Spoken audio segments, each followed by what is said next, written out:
একটা ছোট্ট গ্রামে বাস করত আবুল হোসেন। গরিবের ছেলে, কিন্তু হৃদয়টা ছিল সোনার মতো। ছেলেটার জীবনে সবচেয়ে বড় স্বপ্ন ছিল একদিন সে নিজের মায়ের জন্য একটা পাখা ঘর বানাবে। যাকে ভালোবাসে সেই পাতামাকে জীবনের সাথী করবে। পাতামা ছিল গ্রামেরই মেয়ে, মুখে ছিল সরল হাসি, চোখে ছিল এক অদ্ভুত শান্তি।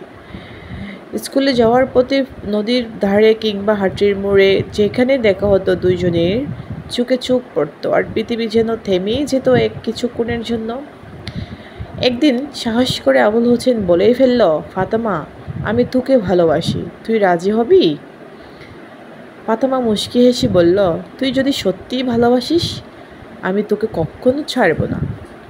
তারপর থেকে তাদের প্রেম শুরু হলো, সাদামাটা কিন্তু অশেষ মায়ায় ভরা। রাতের ছাদের আলোয় তারা দুজন নদীর পাড়ে বসে ভবিষ্যতের স্বপ্ন দেখত।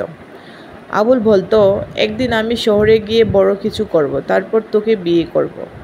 ফাতেমা শুধু হেসেই বলতো, আমি অপেক্ষা করব যতদিনই লাগুক।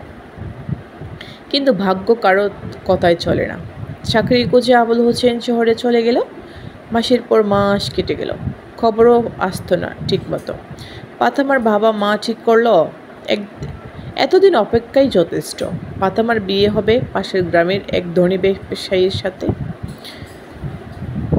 ফাতেমা কেঁদেছিল, কাঁদতে কাঁদতে বলছিল, আমার মন তো আর বিক্রি হয় না বাবা, কিন্তু সমাজের সামনে একটা মেয়ের কণ্ঠ কতটা চলে।